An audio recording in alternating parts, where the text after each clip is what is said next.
Welcome to the Maritime Matters podcast. Did you know that 98% of Australia's trade passes through the maritime domain? 91% of its fuel is imported, and Australia's exclusive economic zone is larger than its mainland. It's easy to see that to Australia, maritime matters. Maritime Matters is the podcast where we break down what the week's events mean for Australia's maritime security and the wider Indo-Pacific. Hello, welcome to this episode of Maritime Matters. Anyway, Jen, how are things? What have you been up to?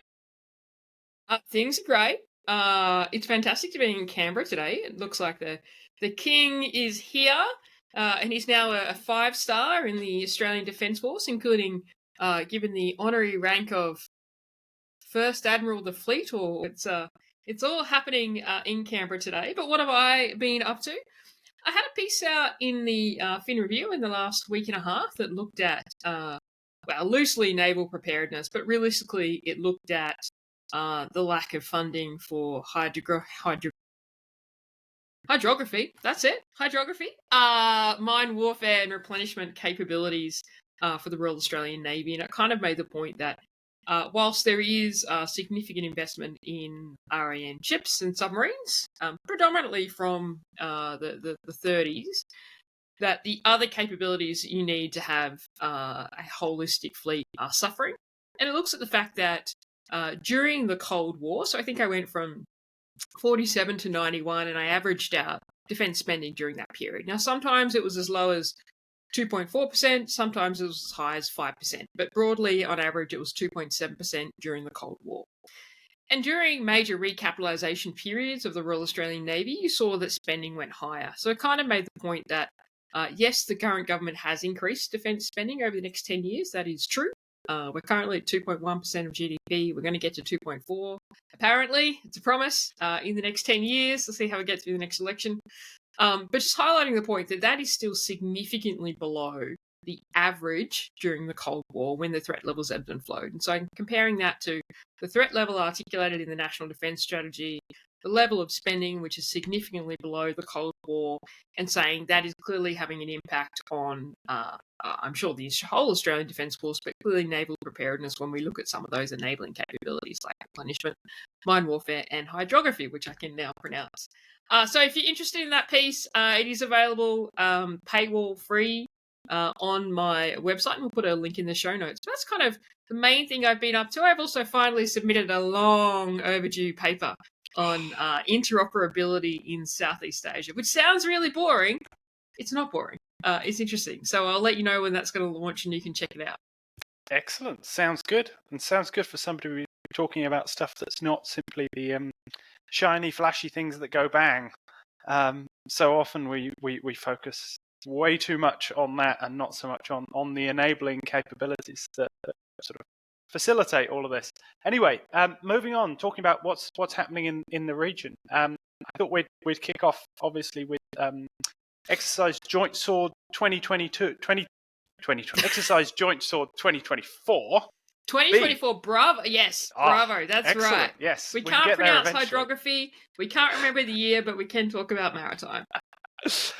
So this was an exercise run by the PLA, so the Chinese military. It was launched in response, at least notionally, to some comments made in the Taiwan president's National Day speech, in which, and it depends a little bit on quite how you interpreted these comments, he was seen as perhaps being, from Beijing's perspective anyway, being too assertive in his indications of Taiwan's independence from China. So the exercise itself, and there were quite a lot of diagrams going around on social media showing the exercise areas, and particularly trying to frame this in terms of talking about this as the blockade of Taiwan. So lots of exercise areas all around Taiwan, and it included 125 sorties by various types of aviation, and 17 PLAN Navy ships, 17 Coast Guard, and a number of other sorts of things. It was framed very much within kind of Chinese reporting as being about sort of highlighting the ability to sort of punish separatists, as they obviously like to describe them.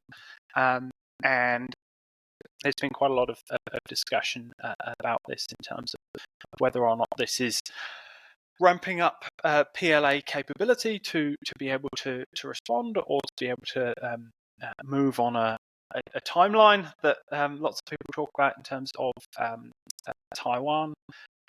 It was only a one-day exercise, which I think a number of people sort of came as a surprise to a number of people. The previous iteration of this Joint Sword 2024 Alpha was a two-day exercise, and most of the previous sorts of things have been. So, in certain regards, this was perhaps could be seen as a sort of slightly more limited exercise, but still a very clear kind of signal of Chinese capability. And I think it's interesting, this idea of what's sometimes referred to as punishment exercises, which is an odd kind of conception, but it certainly seems something that the Chinese are kind of doubling down on.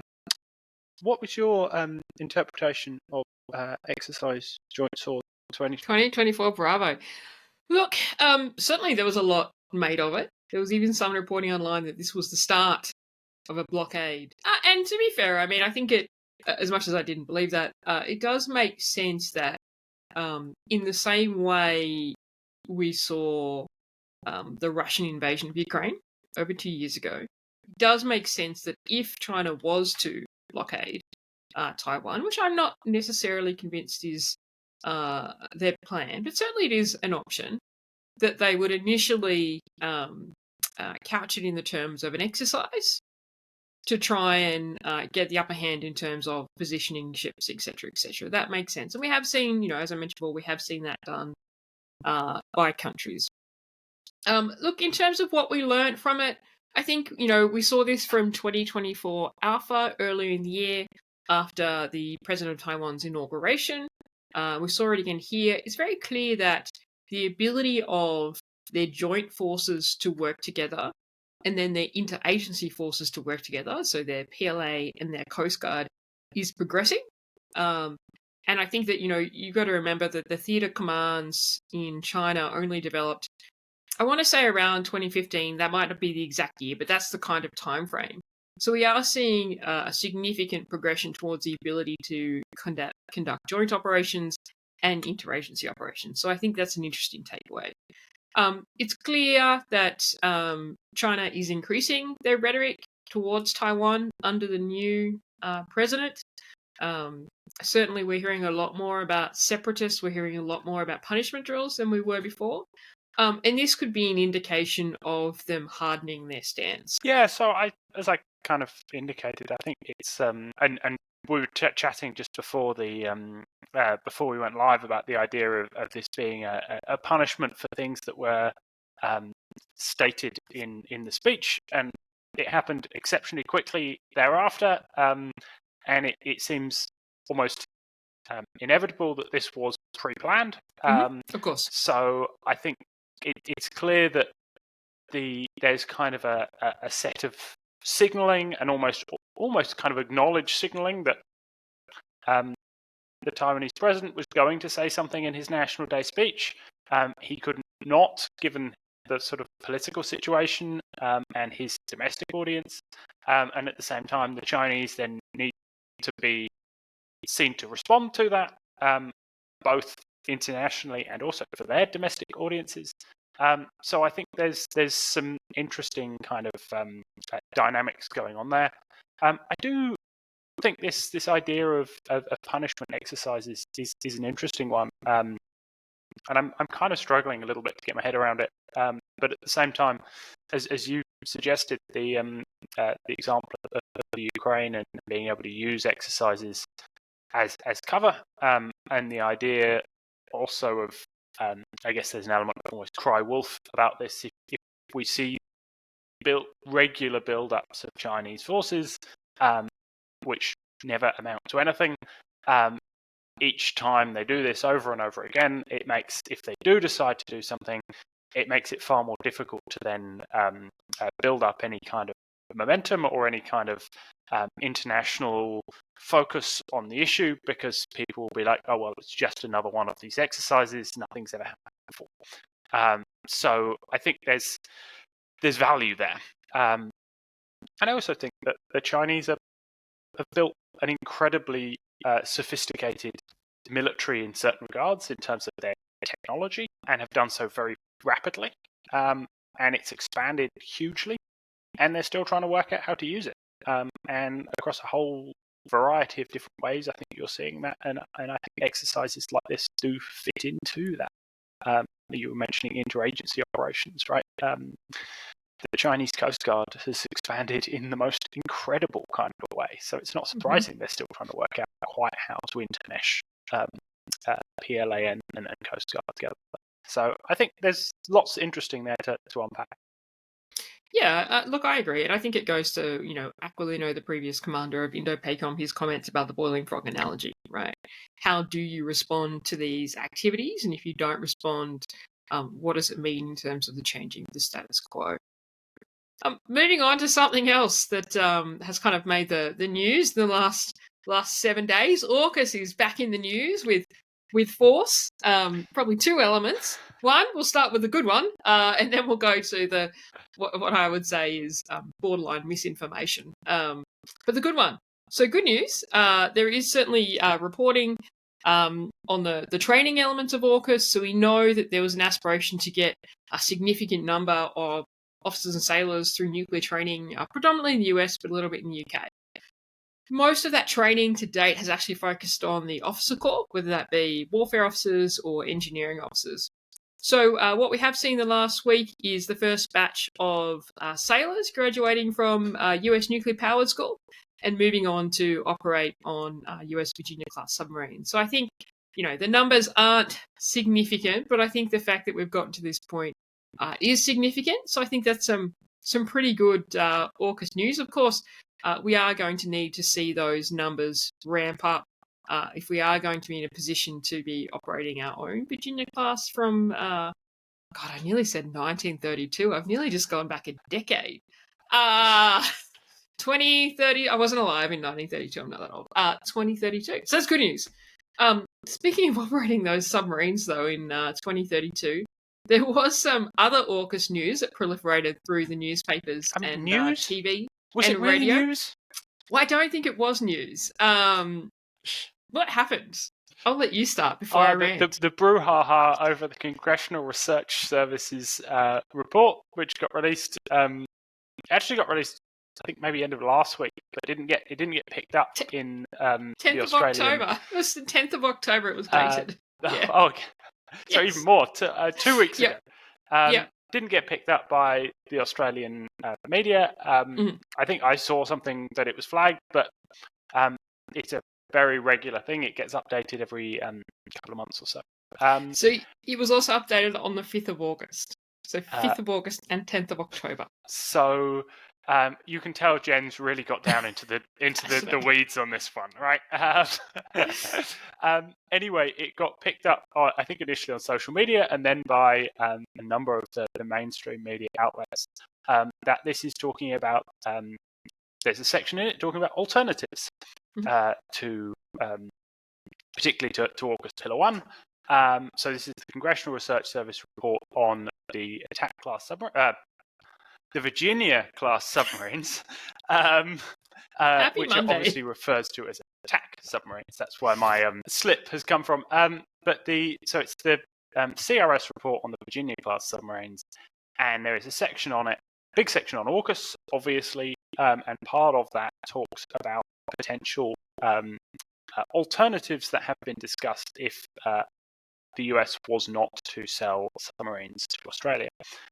This section has been in the report in some form or another for about 6 months, and it is almost entirely drawn from the Australian debate, so it's actually not something that's particularly American at all. This is the Congressional Research Service basically summarising bits of the Australian debate, particularly things like Hugh White stuff, some of the bits coming out of ASPI about the idea of being able to get impactful projection quicker by buying B-21s, all these kind of things that have been floated around for a while. And it flags some of these as information for American politicians. Now, this has got picked up by the Australian media and then presented as being a report advising Congress to make changes to AUKUS. And of course, it is no such thing. It is an American research service, government-funded research service, but one that provides information to American legislators, summarising what is fundamentally an Australian debate, not an American one. So, massive storm in a teacup. Not even sure there is a teacup here, to be honest with you. Entirely meaningless story is my take. I'll leave Jen to really go into the detail on this one, because I think this properly got you goat, didn't it? It did. So look, I'm a huge supporter of the idea of debating these ideas, and I think that certainly when it comes to AUKUS, there's a lot of challenges, right? And there's a lot of risk, and there is a really significant intellectual debate on whether Australia should have gone down the nuclear paths or should have stayed down the conventional path, and what should have been the future of the submarine service, right? We've talked about that to death. Where this got my goat was how it was misrepresented through Australian media.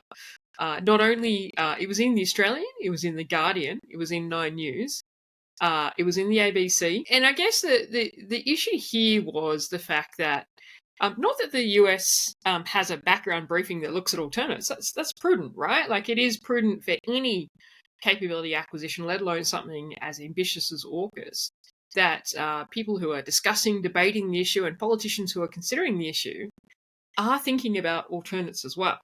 But the issue was really the misrepresentation of what this brief was.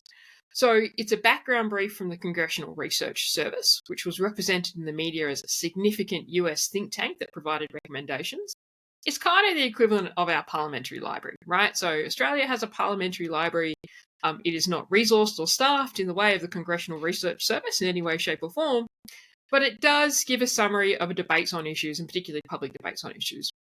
And there's a Twitter thread on my Twitter, if you still tweet, if you're one of those people, that kind of breaks this down, right? But if you went to our parliamentary library, you'd see reports on debates about defence spending, referenced about how we should increase defence spending. Australian media doesn't take that and say this is a think tank recommending that we should be increasing defence spending. It's the parliamentary library providing background briefing for politicians on what the public debate is, right? So this congressional research report, it is, as you mentioned, it's a summary of the debates in the public domain. It's not based on classified information whatsoever. It does not provide recommendations to policymakers. The Congressional Research Service provides thousands of briefs a year, and in fact, this specific brief, which is on the future of US attack submarines, so what became the Virginia class, was originally drafted in 2018.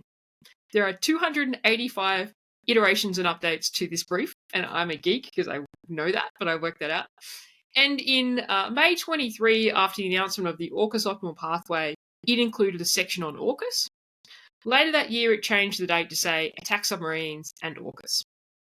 In November 23, it introduced a section that said alternate options to the AUKUS submarine optimal pathway.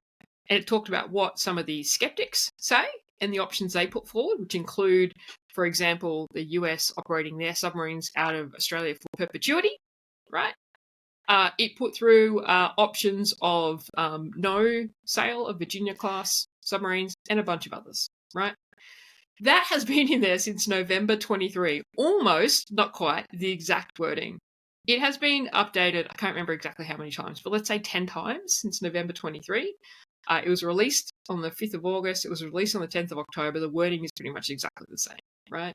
So I guess my concern was the way this background briefing was completely misrepresented in Australian media as somehow a report with recommendations before Congress calling for the cancellation of the key element of AUKUS, which is the provision of nuclear-powered submarines to Australia. And the amount of, organisations, news organisations that I respect, but also other organisations, institutes, etc., that jumped on this with no research, no understanding of the context of the US system and said, AUKUS is falling down. You're like, literally nothing has changed or happened. It was kind of hilarious, but also depressing. Anyway, I'll get off my high horse on that. But it is just amazing how some of these things kind of perpetuate so quickly through the media. So no, AUKUS Pillar 1 is not currently before the Congress being considered for cancellation. Surprise, surprise. That would have actually been news. That would have been news, right? That would have been a really significant discussion. And I also hate that it made me get so geeky and go back through and compare wording in reports. I know, that's you're almost not something like I me. would normally That's do. dreadful. I know. Anyway, moving on, talking about a few bits and pieces about exercises. So, surprisingly, Iran, this came as a bit of a surprise to me. Iran is hosting the Indian Ocean Naval Symposium Maritime exercise.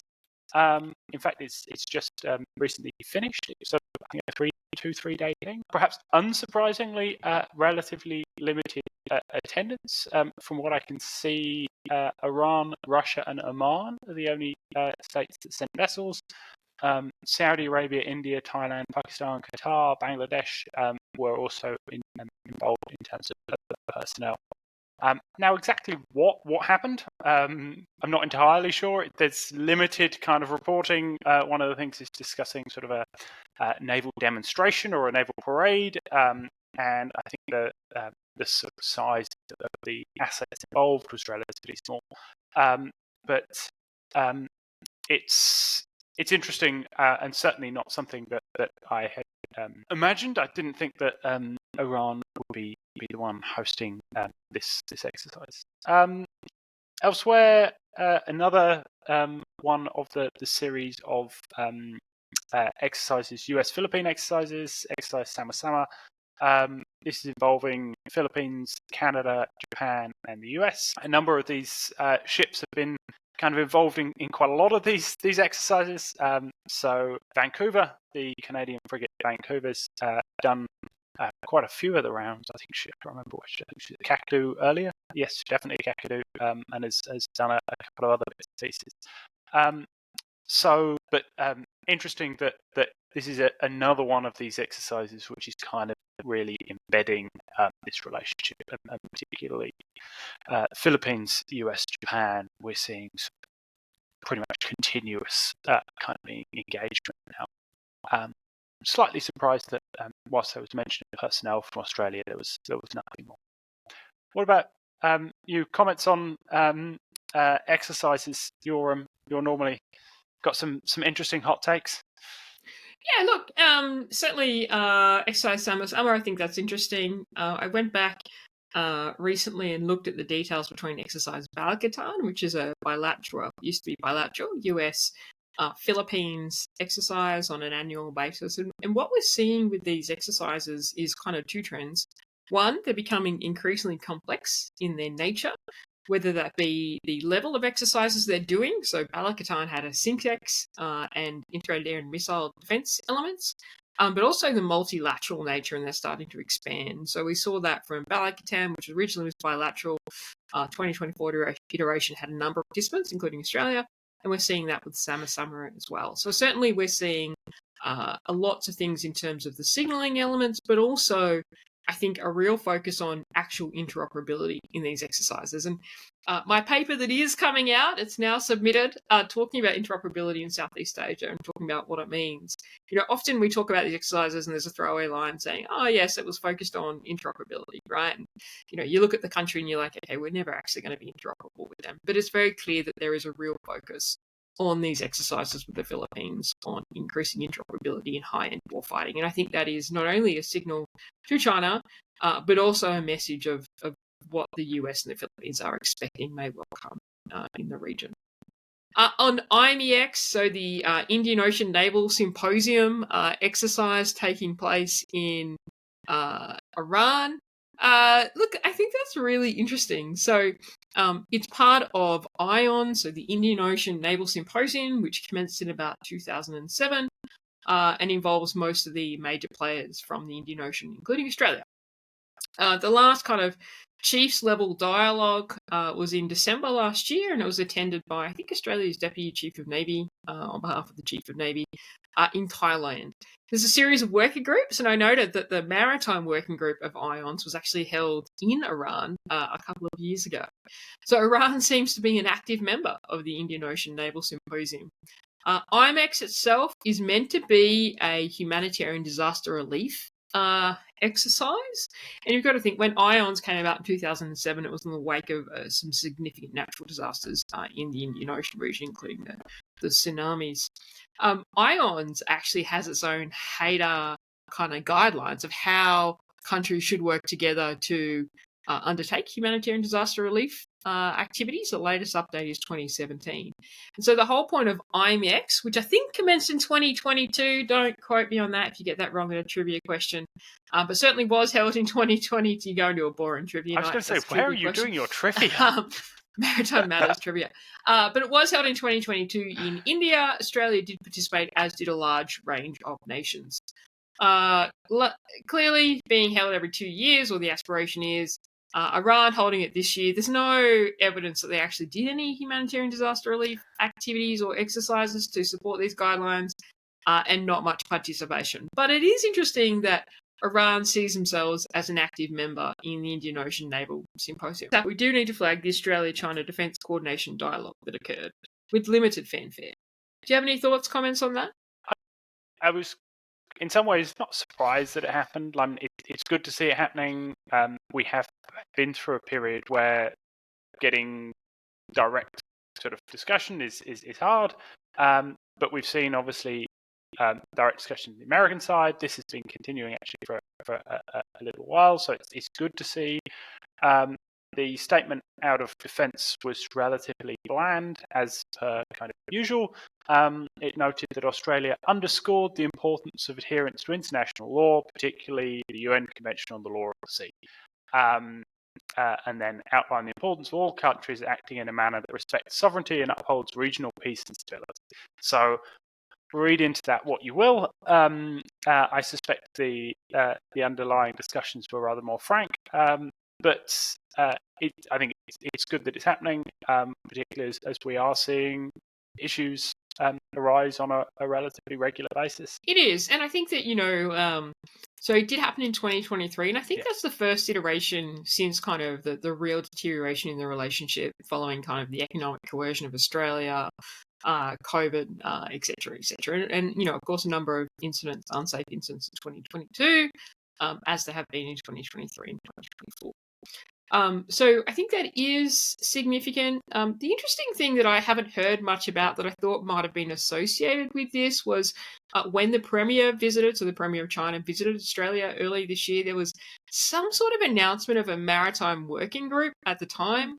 Now, that was something that was actually foreshadowed by China last year during their foreign minister's visit, where when he got back to China, he said, we have agreed to hold a maritime working group with Australia. Now, there was no confirmation of that in Australia and no information about that whatsoever. But following the Premier's visit this year, it was announced that was going to happen. Now, that's going to be a difficult conversation, right? I thought that might have been associated with these talks. Maybe it was.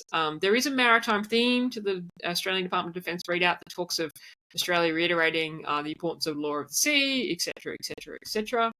But look, I think it's good to see that communication happening. I always think it's laughable when you get all these commentators out there every time something's happened and they say, well, what we should do is expel the ambassador and cut off communication. And you're like, okay, well, in the event of a crisis, actually the most important thing is communication. So, yeah, it's good. We'll see how it develops. I would love to see some more information about, what this maritime working group is, if it happens, if it's associated with these talks, or if it's something different. So, big capability announcement that maybe wasn't really an announcement was around Henderson and further information about the consolidated defence precinct at Henderson. This has been around for some time in terms of what needed to happen. It's in the DSR, maybe not quite in precisely this form, but it's certainly there. But there's a statement. Defence released a statement, and then there was discussion in the media, particularly around costings, about the development of the Defence Precinct, and which is designed to support naval shipbuilding. Now, most of the media discussion of this focused on AUKUS. In fact, at times it focused exclusively on AUKUS, to the degree of being quite disingenuous. In fact, this is a much bigger kind of frame of kind of basically developing the capability for both industry in terms of shipbuilding, but also maintenance and other things that are kind of necessary to support a larger and more capable Australian naval presence. So, or in the West at least. So this includes things like the building of the landing craft of the Army, the building of the new frigates under C-3000. So there's a lot going on here that isn't just AUKUS. However, it does appear that this does include docking facilities for the new SSNs. So both potentially the American and possibly British submarines that would be rotating through the area, but more specifically the Australian submarines from the mid-2030s onwards. The thing that really caught the eye from kind of a media perspective was some what are described as industry sources, but basically saying that there was a report to government from the big American construction project management firm Bechtel, suggesting this is going to cost between $12 and $20 billion. A lot of cash, but I don't think the fact that there's going to require a lot of cash to stand up a significant new maritime industry in Western Australia should come as a surprise to anyone particularly. There was also a little bit of pushback from the opposition about the fact that the actual allocation of funding is not in line with what's actually required. At the moment, I think the allocation of funding is 127 million. So you're talking a very different kind of scale of numbers, and whether or not that then means that sufficient money is going in to get the infrastructure that we need in the time frame that we need. But lots of heat, not a huge amount of light would be, again, my kind of analysis of this. What were your thoughts? Look, we did know that the Henderson precinct was going to be consolidated. Of course, there are a lot of companies that are going to have to move out of there, and it's going to turn into a defence precinct. In terms of what that defence precinct looks like, look, I don't actually think we're any clearer on that. We do know that realistically it's going to need to include at least one dry dock. And that's not just about kind of shipbuilding in WA or about AUKUS. It's actually something that was flagged well before these two issues. It was in the 2024 structure plan, and it's talking about resiliency because at the moment we have one large dry dock in Australia that can take warships, and that's in Garden Island. It also does a lot of the major ferries, etc., etc. So it's always really, really busy. So one of the holdups often when there's a major defect on the ships, and think, for example, to the supply class replenishment vessels that we know both won't be operational for next year, is actually getting it into the dry dock is one of the biggest problems. So a dry dock for WA has been a discussion and was a previous government commitment in 2020. That's kind of ebbed and flowed in terms of whether that's actually going to happen. I think a lot of that has to do with funding. It would have been nice to get some clarity for this, but we do know that, they're going to have to make it happen, I suspect. Now, especially given they're doing depot-level maintenance of submarines in WA. Look, I think most of this announcement is actually more about continuous shipbuilding in WA than it is about AUKUS. It is about supporting continuous naval shipbuilding. In terms of the figures, because it's probably actually hard to ascertain the figures, because when you come up with a project, say, for example, the General Purpose Frigate, the Army Littoral Craft Heavy, you actually factor in the infrastructure costs into the cost of that project. So when we talk about the Hunter class, and I'm not sure what the cost of the Hunter class is now, to be honest. I don't know if it's 45 billion or 65 billion. It's something that is ridiculously expensive and unjustifiable. But an element of that will be the infrastructure costs. So it will be depending on how you look at it in terms of how you define the infrastructure costs for the defence precinct. But look, I think it's largely good. I'm not sure the announceable is anything new. As you said, really what we need to see is some of this infrastructure actually starting to be delivered and capability starting to be delivered. That's not being super critical of the current government, but if we go back to 2020, right, and the Four-Structure Japan Defence Strategic Update that said, we don't have this concept of 10-year strategic warning time. We don't have it. Everybody at the time kind of acknowledged that really that was probably something that happened in 2018, but it took us till 2020 to get that out of strategic document. We're now 2024, edging towards 2025, and there's a lot of things that just haven't moved. So we really do need to start moving the bubble on this infrastructure. Anyway, that's probably enough on the announcement that wasn't really new. Something else exciting happened in capability, though. This is exciting. Yeah. Now, this is actually exciting. Yeah. This and is actually news. The first time that the Americans have successfully done a reloading of VLS, vertical launch system cells, at sea. So this was done on the 11th of October off the coast of San Diego by the cruiser USS Chosin and the military, the dry cargo and ammunition ship, the USNS Washington Chambers. So this is there've been two systems that they've been trying to work out how to get this to work for quite a long time now. This is using one that's referred to as TRAM, and I'm just going to have to check. This is transferable rearming mechanism. Yes. And this, I think, is the simpler of the two. Now, quite what that means, don't ask me. But they've managed to get it to work, which is important. Why does this matter? Why do we talk so much about it? This is because basically magazine depth is really important, as is being highlighted in the Red Sea, amongst other places at the moment. And the ability or the inability of warships to rearm at sea means that they then have to return to a facility that has sort of the right kind of equipment and is the right level of certification, everything else, in order to then be able to rearm. That means that they are out of a fight, to use the American phrase, for a really long time, particularly if you're looking at somewhere like the Western Pacific. The ability of the US to project forces in, basically secure US bases or US aligned bases are a very long way away. So the ability to do this is potentially a really significant kind of change.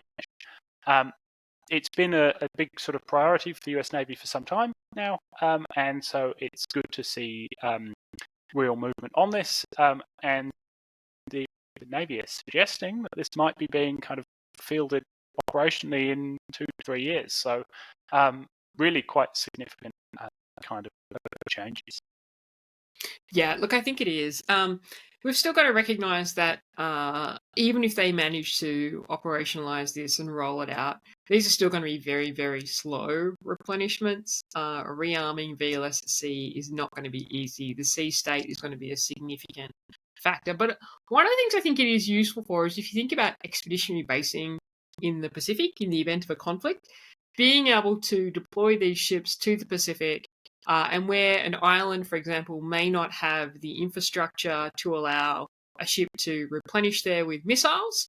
If you have one of these replenishment ships with the tram system deployed to that island, you can do it at anchor, for example. So I think there's a lot of benefit in this.